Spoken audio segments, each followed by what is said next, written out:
Magandang araw po sa ating lahat. Pastor John Gonzales po.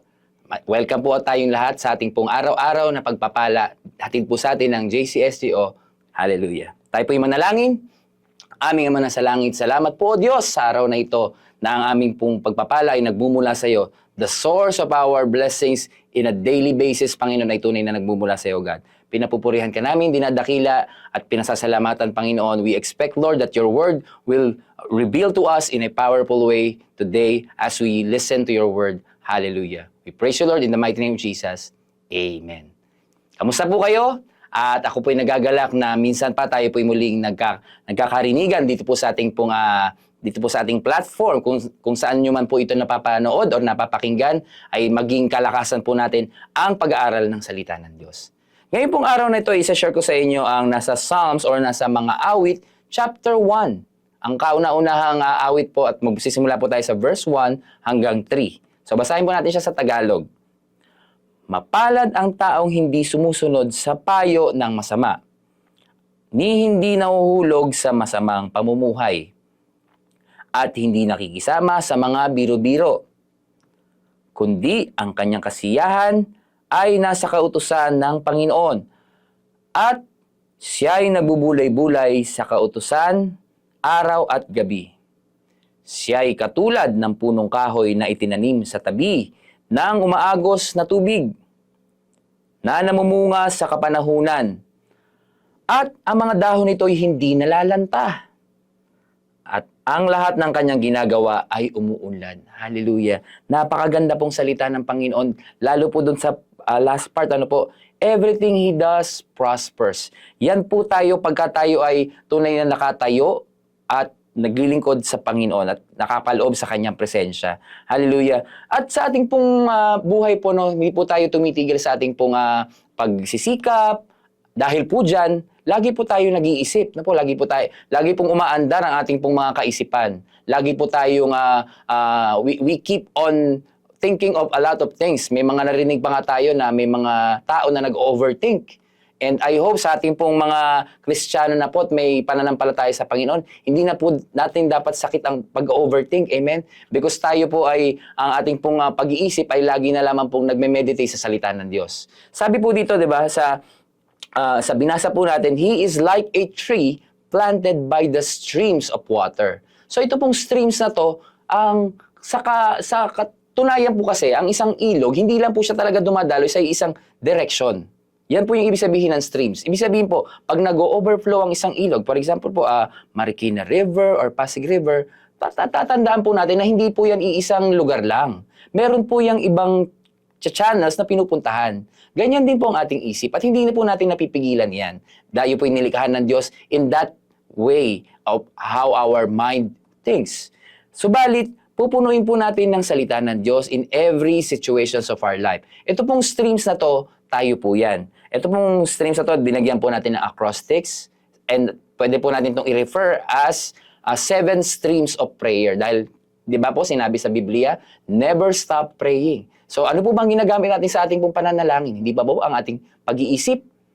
Kaya po, ang gagawin po natin, yung pong mga streams of our thoughts would be just as focused to our Lord Jesus Christ. Amen? Umpisahan po natin. Letter S is supplication. Ang sabi po sa Matthew 7:7, ask and it will be given to you.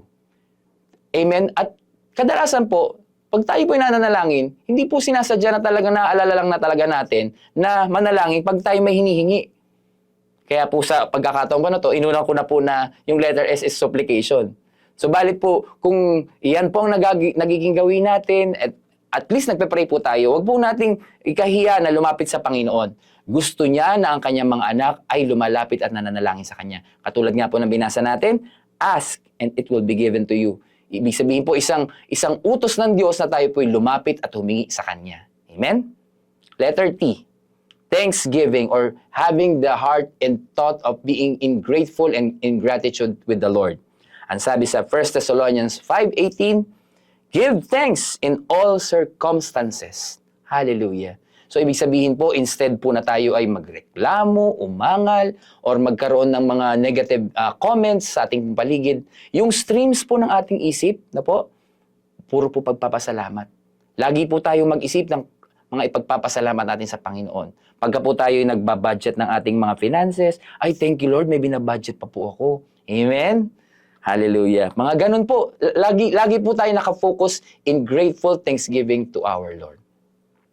Nakadalawa na po tayo, letter R, repentance. Kung mapapansin nyo po, ito po ay parang pattern din no, ng ating pong acts of prayer, di ba po? Yung adoration, confession, thanksgiving, and supplication. Pero po itong repentance ito, from time to time, let's always come to the Lord in repentance and in confession of our sins. Sabi sa 1 John 1:9, if we confess our sins, He is faithful and just to forgive us.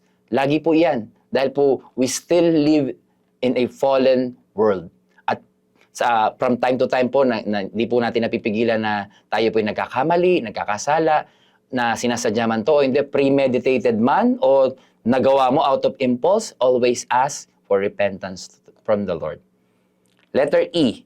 So, sa streams po ng ating, ng ating pong thoughts, no, is edification. Ibig sabihin po, sabi sa James 5:16, pray for one another. Ito pong edification, ibig sabihin po, nakakapag-encourage ka. Yung pong thoughts mo, yung line of your thinking is always inclined into encouragement of each other. Amen? And letter A, sa streams pa rin po, no? Letter A is adoration or worship. Hallelujah. Kung tayo po ay, ang ating pong isip ay punong-puno ng mga negative thoughts, palitan po natin to ng worship sa Panginoon.